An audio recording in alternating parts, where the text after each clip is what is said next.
Welcome, all the delegates. Let me just summarize why we have this seminar, because the few important persons are here with us.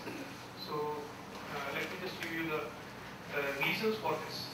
The reason I have already circulated in my note also. It's very simple. In the last so many years, we are emphasizing in higher education sector about the expansion of higher education, and I think we are quite successful in that also. And there are many agencies which have come forward to help the government also in expansion. Like for instance, we know about Prof, that is one of the new NGO. There are other NGOs also who are helping the government in achieving that aim of reaching to the unreached in the sector of education. My worry simply is that if we go on this expansion only and not devote our time towards quality of this expansion, we will be in trouble after some time. I was browsing through some papers, especially the accreditation and the ranking system developed by many important agencies in the world, in which India does not figure in the first 400 or 300 universities. Only, for instance, QS system of ranking, which is the most recognized or most respected ranking system in the world. Delhi University comes at 371, which we are all proud of. The Delhi is the best university. If we do not concern ourselves towards creating our universities which come under at least in the first 100, then how can we think of developing our nation into a developed country? That is our major concern. Now, we can always argue out that this ranking system which is evolved in West is faulty, is not compatible with Indian conditions. But then we can again argue out that all major parameters of development and growth are developed there and they are recognized internationally.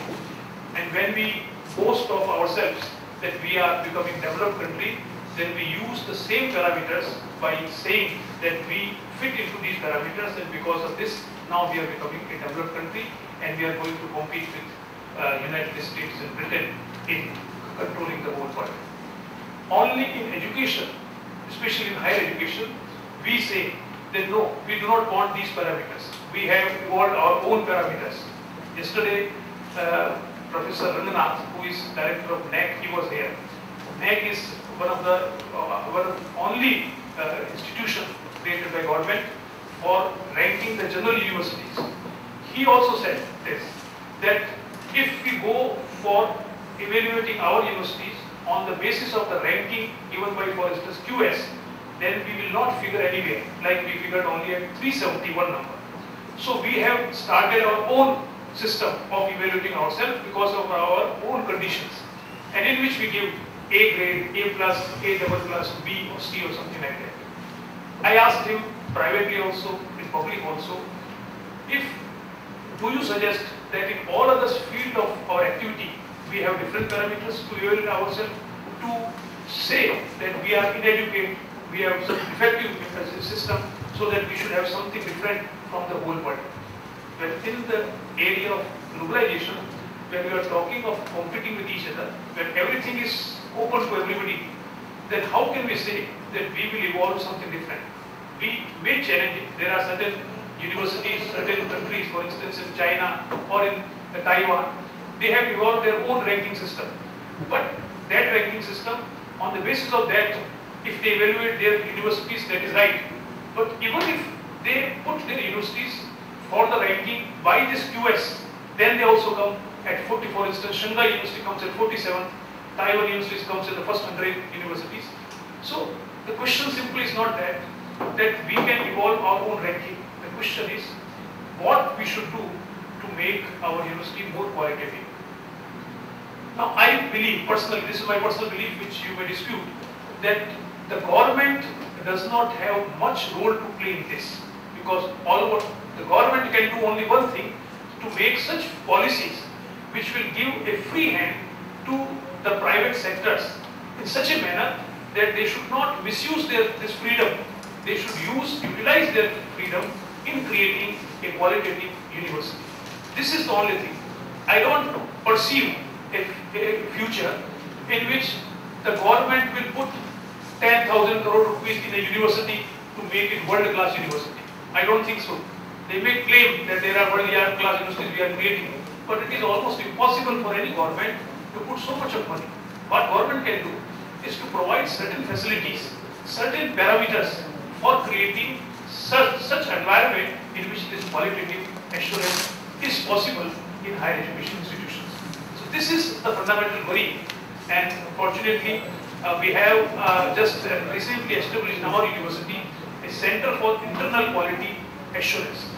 Now that is now part of all the ODL universities, because there is so much of debate going on in between that the quality of higher education in ODL system is inferior to the face-to-face education. So we evolved at Distance Education Council that we should have, all the universities should have an internal quality assurance cell, so that center should monitor what is the quality standard of the content and of academics in the open university system. Now on the basis of that, this is the first seminar which we are organizing, and I suppose that if possible, in the next 1 year, you will have 3-4 more seminars of this 2 days time, in which we will try to evolve certain measures by which quality can be ensured in universities, or we will try to send some suggestions to the government and to the concerned bodies that we are concerned about quality in our education, and if possible, these suggestions should be taken into consideration by making a policy for the 12th plan and for other policy making. So this is the fundamental background in which we are operating. Now we have different sessions are organized under different themes, and today in the morning we have this theme of higher education in this context, how to improve quality for Rajasthan. And fortunately, in this today, we have such persons like such luminaries, you can say, that Professor Mr. M.L. Mehta, everybody knows that former Chief Secretary, has devoted so much time in improving the conditions of Rajasthan as well as higher education sector. He is still continuing his association with higher education. He is associated with an institution which is going to become a university. He has initiated many new initiatives in the Rajasthan. We also have Mr. Anil Vaishnav. He is also former Chief Secretary.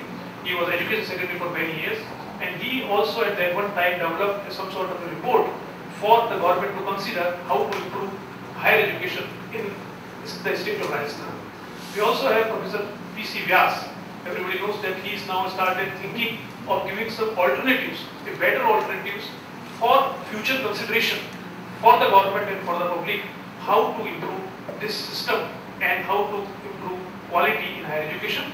We also have Professor S.P. Lal, who has written extensively on higher education. Especially one of the paper which was circulated yesterday is how, because quality assurance is directly related to who is controlling the university. So what should be the parameters and what should be the process by which a good Vice Chancellor can be appointed. So he has written extensively on that. So he is also here to has accept his ideas and share his ideas with us.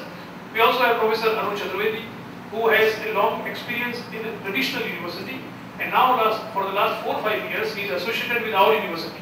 So he has seen the both sides of the university very successfully, and he may have his own idea of how to give some inputs for increasing quality in higher education. Because I believe that until unless we are able to create Oxford and Harvard and Cambridge in our country, we will always be dependent on developed countries for policies, and we will be suffering from a colonial mentality if we want only quantity, because then the policy will be formulated at Washington and we will just implement them and do certain implementation of what they've done. Now the time has come when we are trying to assert ourselves as a developed country, then we should have such laboratories, we should have such universities in which policies can be formulated, new ideas can be generated. How we can do? I don't say that what we discuss here will have greater impact on government or anybody, but at least it is our duty as academicians to discuss these issues and to send our recommendations to the concerned institutions. Whether they accept it or not, that is their problem, but at least we will be remembered as those who are concerned about the quality in higher education. So now I welcome Mr.